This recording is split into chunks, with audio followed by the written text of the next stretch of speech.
Hi everyone, welcome back to Chandan logics. ఈరోజు సెషన్లో మనం మే 22 టు మే 26 కరెంట్ అఫైర్స్ని డిస్కస్ చేయబోతున్నాము. అండ్ ఈవెన్ మీకు కరెంట్ అఫైర్ యొక్క పీడిఎఫ్స్ కావాలి అనుకున్న టెలిగ్రామ్ ఛానల్లో జాయిన్ అవ్వండి. సో మీకు daily access of current affair PDFs అనేది అవైలబుల్గా ఉంటుంది. ఓకేనా? అండ్ దెన్ మీకు ఏంటంటే మళ్ళీ ఫర్దర్ లైవ్ సెషన్స్ కూడా కండక్ట్ చేయబోతున్నాము. So just every one stay tune. And మీరు లైవ్ సెషన్స్లో మాతో ఇంటరాక్ట్ అయ్యే ఛాన్సెస్ ఉన్నాయి. అంటే మీకు ఎలాంటి చిన్న డౌట్స్ ఉన్నా కూడా మీరు క్లాసెస్ ఇట్ సెల్ఫ్లోనే క్లారిఫై చేసుకునే ఒక క్యాపబిలిటీ అనేది అండ్ ఒక ఆపర్చునిటీ అనేది ఇక్కడ మేము మీకు ప్రొవైడ్ చేయడం జరుగుతుంది. ఓకేనా? అండ్ దెన్ ఈరోజు మనం కరెంట్ అఫైర్స్ స్టార్ట్ చేసినట్లయితే మే 22 నుండి 26 వరకు అన్నాం కదండి. So just let us begin the session. మనకు ఫస్ట్ ఇక్కడ ఇంటర్నేషనల్ కరెంట్ అఫైర్స్తో స్టార్ట్ చేసే ముందు మీకు ఎప్పుడు కానీ చాలాసార్లు కూడా ఇన్ఫార్మ్ చేశాను. ఏంటది? ఇంటర్నేషనల్ కరెంట్ అఫైర్స్ మనం డిస్కస్ చేస్తున్నాము అంటే ఫస్ట్ మీరు చేయాల్సిందల్లా ఏంటి అంటే అండ్ దెన్ ఇలా మనకి కాన్సెప్ట్ వచ్చింది, రైట్? సో ఇందులో మరి మనకి ఆస్ట్రేలియా గురించి ఈరోజు కరెంట్ అఫైర్లో ఉండడం జరిగింది. మరి ఆస్ట్రేలియాకి సంబంధించి మీరు ఏ విధంగా ఫస్ట్ ఏరియాస్ని కవర్ చేసిన తర్వాత కాన్సెప్ట్లోకి వెళ్ళాలి. ఓకేనా? అంటే ఇక్కడ ఆస్ట్రేలియాకి సంబంధించి మీరు ఫాలో అవ్వాల్సిన ఫార్ములా ఏంటి అంటే C³ country, capital, currency. So మీరు ఇక్కడ ఈ ఒక C³ అనే ఫార్ములాని ఫస్ట్ మీరు ఫాలో అవుతే ఆస్ట్రేలియాకి సంబంధించిన క్యాపిటల్ అండ్ కరెన్సీని డిస్కస్ చేద్దాం. ఓకేనా? ఏంటది? క్యాపిటల్ వచ్చేసి క్యాన్బెరా, కరెన్సీ ఏంటి మనకి ఆస్ట్రేలియన్ డాలర్. సో ఈ విధంగా మీరు ఎప్పుడు కానీ అంటే ఈ సెషన్లోనే కాకుండా ఇంకా మనకి ఏంటంటే ఫర్దర్ అప్కమింగ్ సెషన్స్లో కూడా ఎప్పుడైనా మీరు ఇండియా కాకుండా అదర్ ఏ కంట్రీ కరెంట్ అఫైర్లో చూసినా ఆ కంట్రీ యొక్క క్యాపిటల్ కరెన్సీ చూసేసుకోండి ప్యారలల్గా. అంటే ఇక్కడ మీరు ఏంటంటే స్టాటిక్ పార్ట్ని డైనమిక్ పార్ట్ అనేది ప్యారలల్గా మీకు కవర్ అవుతుంది. మళ్ళీ మీరు సపరేట్గా స్టాటిక్ పార్ట్స్ అంటే స్టాటిక్ జీకేని ప్రిపేర్ అవ్వడం ఇలా టైం వేస్ట్ చేసుకోకుండా మీరు ఉన్న కొద్ది టైంలో ప్యారలల్గా ప్రిపరేషన్ అనేది చేయడానికి ట్రై చేయండి. ఓకేనా? అండ్ మరి ఇక్కడ మనకి యాక్చువల్గా ఆస్ట్రేలియా ఎందుకోసం కరెంట్ అఫైర్లో ఉంది? బికాస్ ఇక్కడ మనకి ఆస్ట్రేలియాకి రీసెంట్గా న్యూ ప్రైమ్ మినిస్టర్ అపాయింట్ అయ్యారు. అందుకోసమే ఈరోజు మనం ఆస్ట్రేలియాకి సంబంధించిన కరెంట్ అఫైర్ డిస్కస్ చేస్తున్నాం. మరి ఆ న్యూ ప్రైమ్ మినిస్టర్ ఎవరు? మనకి ఆస్ట్రేలియాకి సంబంధించి ఎవరు అపాయింట్ అయ్యారు అంటే యాంటనీ ఆల్బెనిజ్ గారు రీసెంట్గా న్యూ ప్రైమ్ మినిస్టర్గా అపాయింట్ అవ్వడం జరిగింది. ఎవరది? యాంటనీ ఆల్బెనిజ్ గారు యాక్చువల్గా ఆస్ట్రేలియాకి సంబంధించిన లేబర్ పార్టీ లీడర్ అనమాట. సో తను రీసెంట్గా ఆస్ట్రేలియా యొక్క 31వ న్యూ ప్రైమ్ మినిస్టర్గా అపాయింట్ అయ్యారు. ఎన్నవ ప్రైమ్ మినిస్టర్? 31st. అంటే కంట్రీస్ 31st అన్నారు. ఏ కంట్రీ అది? ఆస్ట్రేలియా. కన్ఫ్యూజ్ అవ్వకండి. ఆస్ట్రేలియాకి సంబంధించిన 31st ప్రైమ్ మినిస్టర్గా మనకి ఇక్కడ యాంటనీ ఆల్బెనిజ్ గారు రీసెంట్గా అపాయింట్ అవ్వడం జరిగింది. అది మనకి ఈరోజు కరెంట్ అఫైర్లో ఉండడం జరిగింది. ఓకేనా? అండ్ ఈవెన్ డిస్కస్ చేసాం కదా ఆస్ట్రేలియా యొక్క స్టాటిక్ పార్ట్ని కూడా మీరు ప్యారలల్గా నోట్ చేసుకోండి. అండ్ దెన్ నెక్స్ట్ ఏంటంటే మనకి అపాయింట్మెంట్స్లోకి వెళ్ళినట్లయితే రీసెంట్గా మనకి పేటీఎంకి సంబంధించి ఎండి అండ్ సిఇఓని రీఅపాయింట్ చేయడం జరిగింది. ప్రీవియస్గా ఉన్న పర్సన్నే మళ్ళీ అపాయింట్ చేశారు. అది ఎవరు అంటే మనకి విజయ్ శేఖర్ శర్మ గారిని దట్ ఈస్ పేటీఎం అనేది రీఅపాయింట్ చేసింది. మేనేజింగ్ డైరెక్టర్గా అండ్ చీఫ్ ఎగ్జిక్యూటివ్ ఆఫీసర్గా విజయ్ శేఖర్ శర్మ గారిని రీఅపాయింట్మెంట్ అనేది చేయడం జరిగింది పేటీఎం. మరి మనం ఇన్డెప్త్కి వెళ్ళినట్లయితే అంటే తన టెన్యూర్ ఎప్పటి వరకు ఉండబోతుంది, ఎప్పుడు స్టార్ట్ అవుతుంది అంటే December 19th. ఓకేనా? ఈ 2022వ సంవత్సరం December 19th తన టర్మ్ స్టార్ట్ అయ్యి ఎప్పుడు ఎండ్ అవ్వబోతుంది అంటే 5 years అనమాట. యాక్చువల్గా డ్యూరేషన్ వచ్చేసి 5 years అంటే 2027 December 18th వరకు తన యొక్క టర్మ్ అనేది ఫినిష్ అవుతుంది. ఓకేనా? ఎవరిది? విజయ్ శేఖర్ శర్మ గారు ఎండి అండ్ సిఇఓ ఆఫ్ పేటీఎంగా 2027 వరకు వర్క్ చేస్తారనమాట. ఎస్. అండ్ దెన్ ఈవెన్ మనం చూసుకున్నా కూడా యాక్చువల్గా ఇక్కడ ఇందులో 2 అపాయింట్మెంట్స్ని మీరు కవర్ చేయొచ్చు. ఏంటంటే అడిషనల్ డైరెక్టర్ గారు కూడా అపాయింట్ అయ్యారు పేటీఎంకి. ఏంటది? అడిషనల్ డైరెక్టర్ గారు కూడా అపాయింట్ అయ్యారు. మనకి ఎవరు యాక్చువల్గా విజయ్ శేఖర్ శర్మ గారేమో ఎండి అండ్ సిఇఓగా, అడిషనల్ డైరెక్టర్గా మరి ఎవరు అపాయింట్ అయ్యారు అంటే మాధుర్ డియోరా గారు అపాయింట్ అవ్వడం జరిగింది. ఓకేనా? అంటే ఇక్కడ మనకి ఒక కాన్సెప్ట్లో 2 ఇంపార్టెంట్ ఏరియాస్ని కవర్ చేసాం. సో ఈ విధంగా మ్యాక్సిమం మీకు పాసిబుల్ అయినంత వరకు నంబర్ ఆఫ్ కంటెంట్ అంటే మనకి ఏంటంటే నంబర్ ఆఫ్ కాన్సెప్ట్స్ని కాకుండా ఇచ్చే కొన్ని కాన్సెప్ట్స్ అయినా కూడా అందులో ప్రతి basic to advance level cover అయ్యే విధంగా మ్యాక్సిమం మా సపోర్ట్ అనేది మీకు ఉంటుంది. సో జస్ట్ మీరు ఏంటంటే ఒక వర్డ్ఫుల్ మేనర్లో క్లాసెస్ని యూజ్ చేసుకుంటూ ఉండండి. అండ్ యాజ్ వెల్ యాజ్ ఈ వీడియోస్ని మీ ఫ్రెండ్స్కి కూడా షేర్ చేయండి. బికాస్ ఏంటంటే మనం ఆల్రెడీ మీరు చూసుకున్నా కూడా తెలంగాణ రీజనల్ ఇష్యూస్ అయినా కరెంట్ అఫైర్స్ మంత్లీ బేసిస్ అయినా మ్యాక్సిమం మనం కవర్ చేస్తున్నాం. So that is for sure, no doubt. అందులో ఏంటంటే లైవ్ ఇంటరాక్టివ్ సెషన్స్లో కూడా మీరు జాయిన్ అవుతే ఏంటంటే మీకు తెలిసిందే చిందన్ లాజిక్స్ అనేది కంప్లీట్లీ ఆన్లైన్ ప్లాట్ఫామ్ కదా. సో మీకు ఎలాంటి డౌట్స్ ఉన్నా కూడా మీరు ఈ లైవ్ ఇంటరాక్టివ్ సెషన్స్లో చందన్ సార్తో అయినా కానివ్వండి, ఫ్యాకల్టీతో కానివ్వండి, మీరేంటంటే మీ డౌట్స్ని క్లారిఫై చేసుకోవచ్చు. ఓకేనా. కరెంట్ అఫైర్స్ కూడా మీకు మ్యాక్సిమం ఇక్కడ మేము కండక్ట్ చేస్తున్నాం లైవ్ సెషన్స్ అనేవి. సో జస్ట్ మీరు వాటిని ఫోకస్డ్గా ఉండండి. ఓకేనా. అండ్ దెన్ పేటీఎం గురించి మరి ఇక్కడ మీరు స్టాటిక్ పార్ట్ చూసుకున్నట్లయితే ఎస్టాబ్లిష్ చేసి మనకి 2010లో అనమాట. హెడ్ క్వార్టర్స్ వచ్చేసి నోయిడా, ఉత్తరప్రదేశ్, ఇండియా. ఓకేనా. సో ఈ విధంగా మీరు ఎస్టాబ్లిష్డ్ ఇయర్ అండ్ హెడ్ క్వార్టర్స్ని కూడా చూస్తుండండి. ఎందుకంటే మ్యాక్సిమం మిమ్మల్ని ఏ ఆర్గనైజేషన్ అయినా, కంపెనీ అయినా, ఎంటిటీ, ఇన్స్టిట్యూట్ ఇలాంటివి ఏంటంటే స్టాటిక్ జీకే ఏ ఏరియాస్ నుంచి అడుగుతారు, ఎస్టాబ్లిష్డ్ ఇయర్ ఇంకా మనకి హెడ్ క్వార్టర్స్కి సంబంధించిన ఏరియాసే మ్యాక్సిమం రైజ్ అవుతాయి. ఓకేనా. అండ్ దెన్ నెక్స్ట్ ఏంటంటే మనకి ఇన్ఫోసిస్ కంపెనీకి సంబంధించి కూడా మనకి ఐటీ మేజర్ ఇన్ఫోసిస్ కదా. సో ఈ ఐటీ కంపెనీకి సంబంధించి ఇన్ఫోసిస్ని కూడా రీసెంట్గా చైర్మన్ దట్ ఈస్ సీఈఓని రీఅపాయింట్ చేశారు.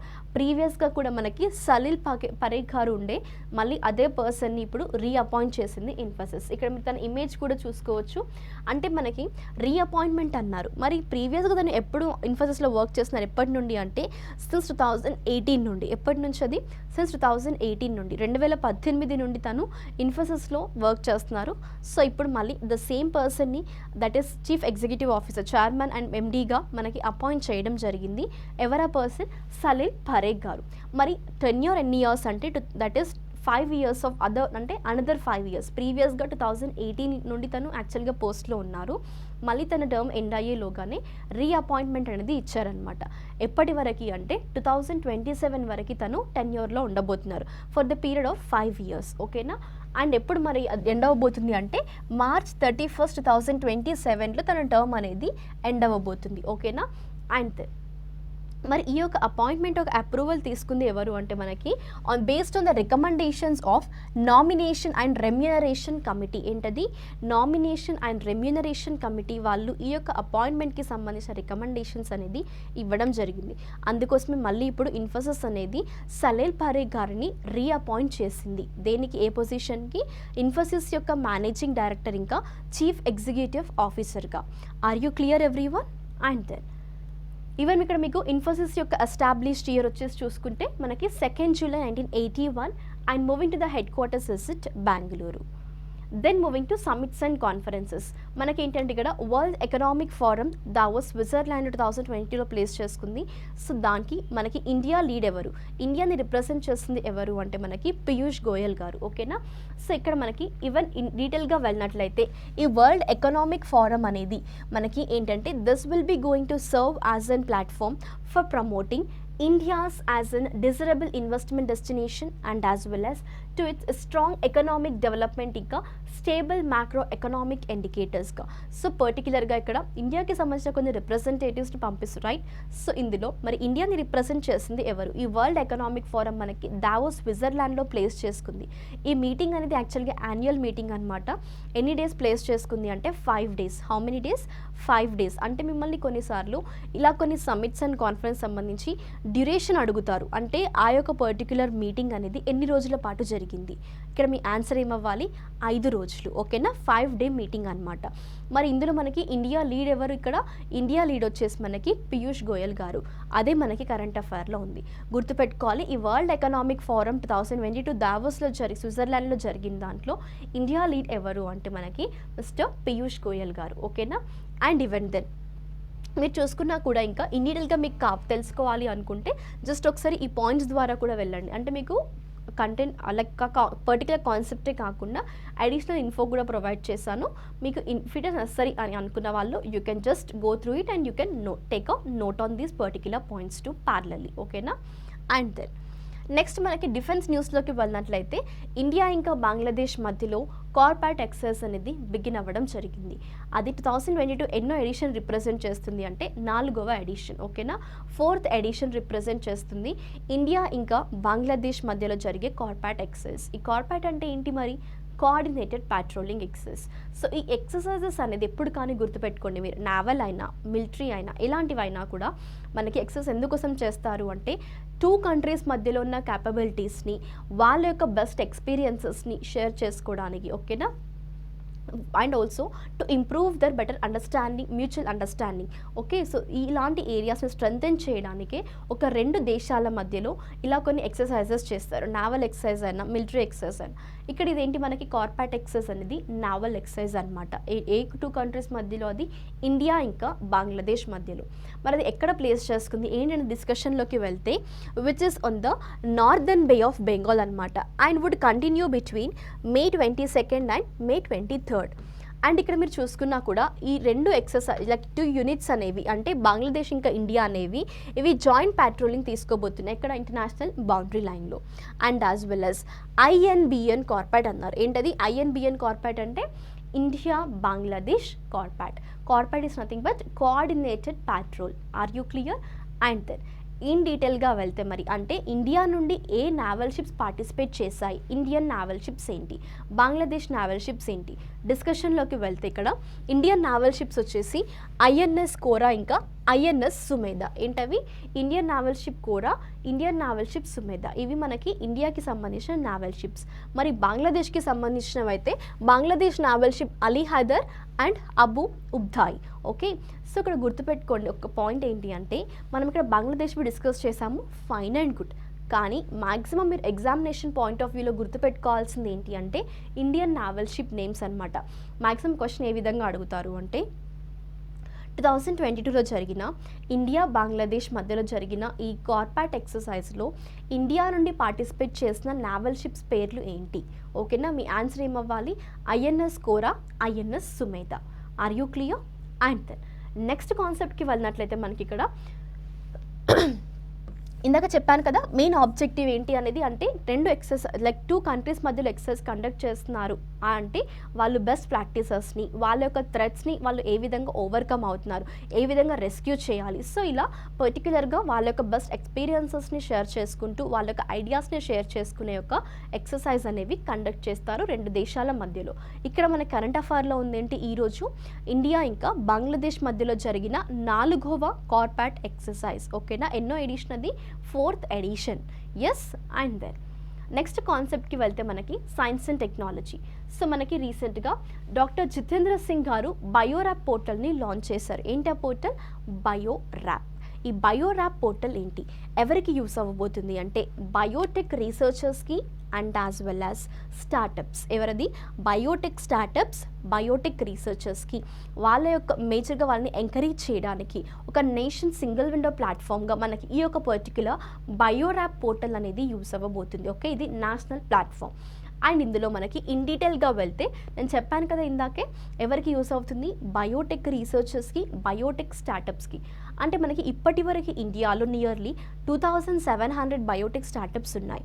అందులో ఆపరేషనల్గా ఉన్నవి 2500 మాత్రమే. ఓకేనా, సో ఇక్కడ మనకి ఈ ఆపరేషనల్గా ఉన్న యూనిట్స్ ఏవైతే ఉన్నాయో బయోటెక్ స్టార్టప్స్, సో వీటికి కానివ్వండి, బయోటెక్ రీసెర్చర్స్కి కానివ్వండి, ఈ బయోర్యాప్ పోర్టల్ అనేది యూజ్ అవుతుంది. ఓకేనా, so that is all about the BioRAP portal. మెయిన్గా మిమ్మల్ని ఎగ్జామినేషన్లో ఎలా అడుగుతారు క్వశ్చన్స్ అంటే బయోర్యాప్ పోర్టల్ అనేది ఎవరి కోసం లాంచ్ చేశారు, ఎవరికి యూజ్ అవుతుంది అంటే బయోటెక్ రీసెర్చర్స్కి అండ్ బయోటెక్ స్టార్టప్స్కి. Are you clear? And then even మీరు చూసుకున్నా కూడా మేజర్ ఆబ్జెక్టివ్ ఏంటి అంటే కూడా మనకి ఈ టెక్నాలజికల్గా వెళ్ళినా కూడా బయో మ్యానుఫ్యాక్చరింగ్ హబ్గా ఇండియా అవ్వాలి. అండ్ యాజ్ వెల్ యాజ్ ఒక వరల్డ్లోనే టాప్ 5 కంట్రీస్లో ఇండియా అనేది ఈ బయో మ్యానుఫ్యాక్చరింగ్ హబ్గా ఒక లిస్ట్లో ప్లేస్ అవ్వాలి టాప్ 5 కంట్రీస్లో 2025 కల్లా. సో ఆ టార్గెట్స్తో ఇక్కడ మనకి రీసెంట్గా ఈ బయోర్యాప్ పోర్టల్ని ఇనాగరేట్ చేశారు. ఓకేనా, అండ్ దెన్ నెక్స్ట్ మనకి స్పోర్ట్స్ న్యూస్లోకి వెళ్ళినట్లయితే ఒడిశా రీసెంట్గా మనకి ఒక అచీవ్మెంట్ తీసుకురావడం జరిగింది. అదేంటంటే 12th hockey India senior women's national championship. ఏంటది? ఈ హాకీ ఇండియా ఏదైతే ఉందో సో సీనియర్ ఉమెన్స్ నేషనల్ ఛాంపియన్షిప్లో ఒడిశా అనేది విన్ అవ్వడం జరిగింది. మరి ఎప్పుడు కానీ గుర్తుపెట్టుకోండి, స్పోర్ట్స్ న్యూస్కి వెళ్ళినప్పుడు ఛాంపియన్షిప్స్ అయినా టోర్నమెంట్స్ అయినా మ్యాక్సిమం మిమ్మల్ని ఇలా సమ్మిట్స్ అయినా, ఇందాక సమ్మిట్ ఏంటి మనకి వరల్డ్ ఎకనామిక్ ఫోరం అన్నాం, అది ఎక్కడ ప్లేస్ చేసుకుంది మరి అంటే దావోస్ స్విట్జర్లాండ్, రైట్? సో ఆ విధంగా హోస్ట్ ప్లేసెస్ అనేవి చాలా ఇంపార్టెంట్. అండ్ ఇక్కడ ఏంటంటే మనకి ఇక్కడ మనకి చూసుకుంటే ఈ యొక్క 12th hockey India senior women's national championship వచ్చేసి హాకీ నేషనల్ ఛాంపియన్షిప్ వచ్చేసి ఎక్కడ ప్లేస్ చేసుకుంది అంటే భోపాల్ మధ్యప్రదేశ్లో రీసెంట్గా ప్లేస్ చేసుకోవడం జరిగింది. కన్ఫ్యూజ్ అవ్వకండి, Bhopal Madhya Pradesh and as well as ఒడిశాకి మధ్యలో. ఒడిశా అనేది ఇక్కడ ఈ ఛాంపియన్షిప్స్లో విన్ అయిన స్టేట్, ఓకేనా. కానీ ఇక్కడ ఆర్గనైజ్ చేసిన స్టేట్ వచ్చేసి మనకి మధ్యప్రదేశ్. కన్ఫ్యూజ్ అవ్వకండి ఈ 2 ఏరియాస్లో, రైట్. అండ్ దెన్ మరి ఇది ఎన్నో ఎడిషన్ అన్నారు మనకి ఈ ఛాంపియన్షిప్స్ వచ్చేసి నేషనల్ లెవెల్గా ఈ హాకీ సీనియర్ ఉమెన్స్ ఛాంపియన్షిప్స్ వచ్చేసి ఎన్నో ఎడిషన్, 12వ edition, 12th edition. Are you clear every one? And then గుర్తుపెట్టుకోండి, ఇక్కడ మనకి ఒడిశా ఉమెన్స్ టీమ్ అనేది ఫర్ ద ఫస్ట్ టైం ఇలా ఈ యొక్క పర్టికులర్ సీనియర్ ఉమెన్స్ హాకీ ఛాంపియన్షిప్లో గోల్డ్ అనేది విన్ అవ్వడం జరిగింది. Yes. And then this is all about that is regarding National Hockey India Senior Women's Championship of 2022 12th edition. ఇందులో win అయిన టీం ఏంటి? ఒడిశా. ఇక్కడ ప్లేస్ చేసుకున్నాయి మనకి భోపాల్ మధ్యప్రదేశ్లో ఈ యొక్క పర్టికులర్ ఛాంపియన్షిప్ అనేది ప్లేస్ చేసుకోవడం జరిగింది. అండ్ దెన్ నెక్స్ట్ కాన్సెప్ట్కి వెళ్ళినట్లయితే రెడ్ బుల్స్ మ్యాక్స్ వెర్స్టెపెన్ గారు రీసెంట్గా స్పానిష్ గ్రాండ్ ప్రిక్స్లో విన్ అవ్వడం జరిగింది. ఎక్కడ? అది స్పానిష్ గ్రాండ్ ప్రిక్స్లో. మనకి ఈ formula 1 racing games, right. So ఈ F1 రేసింగ్ అని ఎందుకు అంటున్నాము అంటే ఇందులో కొన్ని set of rules and principles ఉంటాయి. సో అందుకోసమే దాన్ని ఫార్ములా 1 రేసింగ్ అంటారు, ఓకే. అండ్ దెన్ ఇక్కడ మనకి ఈ స్పానిష్ గ్రాండ్ ప్రిక్స్ ఇలా డిఫరెంట్ గ్రాండ్ ప్రిక్స్ ఉంటాయి. సో ఇక్కడ ఏంటంటే స్పానిష్ గ్రాండ్ ప్రిక్స్కి సంబంధించి మనకి రెడ్ బుల్స్ మ్యాక్స్ వెర్స్టెపెన్ గారు విన్ అవ్వడం జరిగింది ఫస్ట్ పొజిషన్లో. గుర్తుపెట్టుకోండి, మ్యాక్సిమం మిమ్మల్ని స్పోర్ట్స్కి సంబంధించి ఫస్ట్ పొజిషనే అంటే టాప్ 1 పొజిషనే కాకుండా top 3 position and top 5 positions కూడా అడిగే ఛాన్సెస్ ఉంటాయి. ఎలా అడుగుతారు మ్యామ్? టాప్ 3 టాప్ 5 ఎలా గుర్తుపెట్టుకుంటాము అంటే మిమ్మల్ని ప్రతి ఒక్కరి నేమ్ అడగరు, ఇండైరెక్ట్గా అడుగుతారు. కరెక్ట్ అంటే మీరు కింద ఉన్న ఆప్షన్స్లో ఒక ఆప్షన్ని చూస్ చేయండి. ఎవరైతే టాప్ 3 పొజిషన్స్లో ప్లేస్ అవ్వలేదో స్పానిష్ గ్రాండ్ ప్రిక్స్లో అంటారు. అప్పుడు మీకు at least top 3 members names idea ఉన్నా కూడా ఆప్షన్స్ చూడగానే గుర్తొస్తుంది కదా. మిమ్మల్ని స్పెషల్గా అక్కడ మిమ్మల్ని ఆ నేమ్స్ రాయమనట్లేదు, ఆప్షన్స్ వాళ్ళు ఇస్తారు. జస్ట్ అక్కడ ఎవరైతే అందులో లిస్ట్ అవ్వలేదో వాళ్ళని లైక్ మనకి చూస్ చేసుకోమన్నారు, అంతే కదా. అంటే మీకు ఆ నేమ్స్ చూసినప్పుడు ఓకే వీళ్ళు టాప్ 3లో ఉన్నారు, మనం డిస్కస్ చేసాము క్లాస్లో, సో వాటిని ఎలిమినేట్ చేసుకుంటారు. మిగిలిన ఆప్షన్ ఏదైతే ఉంటుందో ఆ ఆప్షన్ని మీరు ఆన్సర్ చేసేస్తారు, అంతేనా. అందుకోసమే చెప్తున్నాను, ఇలా top 1 top 3 top 5 maximum top 3 వరకే అడుగుతారు మనకి, ఓకేనా. ఏవైనా సిటీస్ నేమ్స్ స్టేట్స్ నేమ్స్ అన్నప్పుడు టాప్ 5కి వెళ్తారు. కానీ ఇక్కడ మనకి ఉంది ఏంటంటే పర్సన్స్కి సంబంధించి కాబట్టి మ్యాక్సిమం టాప్ 3 అనేవి అడుగుతారు, ఓకేనా. అండ్ ఇందులో మనకి ఫస్ట్ పొజిషన్ రెడ్ మ్యాక్స్ వెర్స్టెపెన్ గారు, అండ్ సెకండ్ పొజిషన్లో ఉంది ఎవరు మనకి అంటే మెక్సికన్ సెర్గో పెరెజ్ గారు సెకండ్ పొజిషన్లో. And moving to Britons George Russell గారు థర్డ్ పొజిషన్లో ప్లేస్ అవ్వడం జరిగింది, ఓకేనా. అది కూడా మనకి ఎందులో ఈ స్పానిష్ గ్రాండ్ ప్రిక్స్లో, రైట్. అండ్ ఇక్కడ మీరు గుర్తుపెట్టుకోవాల్సింది ఏంటి, ఫస్ట్ పొజిషన్ వచ్చేసి రెడ్ బుల్స్కి సంబంధించిన మ్యాక్స్ వెర్స్టెపెన్ గారు ఫస్ట్ పొజిషన్లో ప్లేస్ అవ్వడం జరిగింది. ఏ గ్రాండ్ ప్రిక్స్లో? అది Spanish grand prix, right. And then next మనకి ఇంపార్టెంట్ డేస్ కాన్సెప్ట్కి వెళ్ళినట్లయితే international day for biological diversity అంటారు, లేదు అంటే that is world biodiversity day అని కూడా పిలుస్తుంటారు. ఎవ్రీ ఇయర్ ఇది 22nd మేన సెలబ్రేట్ చేస్తుంటారు. ఎప్పుడు అది? ఎవ్రీ ఇయర్ 22nd మేన. మళ్ళీ కన్ఫ్యూజ్ అవ్వకండి, 2 నేమ్స్ ఏవైనా it is also known as అని ఇలాంటివి ఉన్నప్పుడు ఆ 2 నేమ్స్ గుర్తుపెట్టుకోండి. International day of biological diversity day అన్నారు, లేదంటే సింపుల్గా మనకి వరల్డ్ బయోడైవర్సిటీ డే అని కూడా అంటుంటారు, ఓకే. అది ఎప్పుడు మనకి సెలబ్రేట్ చేస్తారు? 22nd మేన ఎవ్రీ ఇయర్ సెలబ్రేట్ చేస్తారు. That is first you have to remember. Next మనకి థీమ్కి వెళ్ళినట్లయితే 2022లో ఏ థీమ్ కన్సిడర్ చేశారు అంటే building A shared future for all life. ఏంటా థీమ్ వచ్చేసి building A shared future for all life అనేది 2022 యొక్క వరల్డ్ బయోడైవర్సిటీ డే అనమాట. అండ్ ఇక్కడ మనకి డేట్ అండ్ థీమ్ ఫినిష్ చేసాం. నెక్స్ట్ మనం డిస్కస్ చేయాల్సింది ఏంటి? ఆబ్జెక్టివ్. మనకి ఇక్కడ బయోడైవర్సిటీ అనేది ఎందుకోసం మేజర్గా, రైట్. సో ఈ బయోడైవర్సిటీ ఏంటి అసలు, లైక్ ఈ బయోడైవర్సిటీని ఎలా కాపాడాలి, ఈ యొక్క అవేర్నెస్ని క్రియేట్ చేయడానికి, ఓకేనా. అసలు చాలామందికి కూడా బయోడైవర్సిటీ అంటే ఏంటో తెలియదు. సో అలాంటి వారికి కూడా ఒక అవేర్నెస్ క్రియేట్ చేసే విధంగా ఒక స్పెషల్ డేని పెట్టారు. ఆ స్పెషల్ డే ఏంటి మరి? వరల్డ్ బయోడైవర్సిటీ డే అనమాట. ఎవ్రీ ఇయర్ ఎప్పుడు సెలబ్రేట్ చేస్తారు మనకి? ఎవ్రీ ఇయర్ 22nd మేన ఈ యొక్క పర్టికులర్ ఇంపార్టెంట్ డేని సెలబ్రేట్ చేయడం జరుగుతుంది. మరి ఇక్కడ మీకు ఒక అవేర్నెస్ క్రియేట్ చేయాలి బయోడైవర్సిటీ గురించి అన్నాం, రైట్? మరి ఇక్కడ మనకి బయోడైవర్సిటీ అంటే ఏంటి అంటే దిస్ ఇస్ మోస్ట్ ఎసెన్షియల్. ఎందుకోసం ఎసెన్షియల్ అన్నాము? ఈ ప్లానెట్ని మనకి sustaining the balance of the planet చేయడానికి ముఖ్యమైనది బయోడైవర్సిటీ అనమాట. And also it is also the cornerstone of ecosystem services which are completely tied to human well-being. ఓకేనా? సో మనకి ఇక్కడ మనుషులతో పాటు చెట్లు చెమలు ఇలా ప్రతి దానికి ఇంటర్ రిలేట్ అవుతూ ఉండేదే ఈ బయోడైవర్సిటీ అనే కాన్సెప్ట్. సో ఈ యొక్క బయోడైవర్సిటీ గురించి ఒక అవేర్నెస్ క్రియేట్ చేస్తూ every year 22nd Mena international day of biological diversity day, లేదు అంటే వరల్డ్ బయోడైవర్సిటీ డే అనేది సెలబ్రేట్ చేస్తుంటారు. ఓకేనా? అండ్ దెన్ మనం ఇక్కడ థీమ్ డిస్కస్ చేసాము, ఆబ్జెక్టివ్ డిస్కస్ చేసాము, డేట్ డిస్కస్ చేసాం. నెక్స్ట్ మనం చూడాల్సింది ఏంటి అంటే ఏదైనా హిస్టరికల్ బ్యాక్గ్రౌండ్ ఉందా? ఎస్, హిస్టరికల్ బ్యాక్గ్రౌండ్ ఏంటి అంటే మనకి డిసెంబర్లో 2000 దట్ ఈస్ 2000 ఇయర్లో మనకి యునైటెడ్ నేషన్స్ జనరల్ అసెంబ్లీ అనేది 22nd మేని international diversity that is biodiversity డేగా డిక్లేర్ చేయడం జరిగింది. ఎప్పుడది? 2000లో, డిసెంబర్ 2000లో. అండ్ దెన్ ఈవెన్ చూసుకున్నా కూడా మరి ఎందుకోసం ఇక 22nd మేని మాత్రమే లైక్ అంటే చూస్ చేసుకున్నారు మనకి? ఎప్పుడది? 22nd మే రోజున. ఎందుకోసము అంటే యాక్చువల్గా మనకి చూసుకుంటే ఇక్కడ కన్వెన్షన్ ఆన్ బయోలాజికల్ డైవర్సిటీ అనేది ఈ కాన్ఫరెన్స్ అనేది అడాప్షన్ 22nd మే 1992లో జరిగింది. అందుకోసమే ఆ పర్టిక్యులర్ డేట్ని చూస్ చేసుకున్నారు. 22nd మేని వరల్డ్ బయోడైవర్సిటీ డేగా ఎవ్రీ ఇయర్ సెలబ్రేట్ చేస్తున్నారు. These are the historical background and the reasons అనమాట. ఓకేనా? మ్యాక్సిమం మళ్ళీ ఎగ్జామినేషన్స్లో హిస్టరికల్ బ్యాక్గ్రౌండ్స్ రీజన్స్ అడగరు, బట్ మీకు ఒక ఓవర్వ్యూ ఇవ్వడానికి చెప్పాను కదా, from basic to advanced level అనేది మన సెషన్స్ డిజైన్ చేసాం. సో అందుకోసమే మీకు ప్రతి పాయింట్ నుండి ఈవెన్ డేట్ నుండి కూడా దట్ టు హిస్టరికల్ బ్యాక్గ్రౌండ్ వరకు మనకి ఏ కాన్సెప్ట్లో క్లాస్లో మీరు చూసినా కూడా will have a discussion on these topics. Okay, so దీంతో మీకు పర్టికులర్గా క్లియర్ ఐడియా అనేది వచ్చింది అనుకుంటున్నాను, రైట్? అండ్ దెన్ మీకు ఏవైతే కాన్సెప్ట్స్ ఇస్తున్నానో మ్యాక్సిమం ఆ కాన్సెప్ట్ ఎక్స్ప్లెనేషన్ అయిన తర్వాత మీకు ఏంటంటే ఆ కాన్సెప్ట్ నుండి ఏ విధంగా క్వశ్చన్స్ వస్తాయి వాటిని కూడా ఓరల్గా ఇస్తున్నాను నేను. సో అవేంటంటే మీరు జస్ట్ నోట్ చేసుకోండి. ఓకేనా? సో ఏంటంటే మీకు రివిజన్ టైంలో ఆ క్వశ్చన్స్ని మీరు అంటే కాన్సెప్ట్ తర్వాతే ఆ క్వశ్చన్ ఉంటుంది కదా, ఆ క్వశ్చన్ చూడగానే మీకు ఏంటంటే ఓకే, ఒకవేళ ఎగ్జామ్ డైరెక్ట్గా ఆ క్వశ్చన్ కూడా రావచ్చు, మనం చెప్పలేం కదా. ఇప్పుడు సపోజ్ నేను ఇక్కడ డిస్కస్ చేసింది ఏంటి? వరల్డ్ బయోడైవర్సిటీ డే థీమ్ అన్నాను, డైరెక్ట్ వల్ల క్వశ్చన్ అడుగుతారు. ఓకేనా? సో అందుకోసమే చెప్తున్నాను, క్వశ్చన్స్ని కూడా ఒక ఫార్మాట్స్ జస్ట్ మీకు ఒక ఐడియా కోసం నేను ఎక్స్ప్లెయిన్ చేస్తాను. సో అవి మీరు నోట్ చేసుకున్నారనుకోండి, రివిజన్ టైంలో మీకు అవి యూస్ అవుతాయి, మళ్ళీ మీకు టైం వేస్ట్ అవ్వకుండా. ఓకేనా?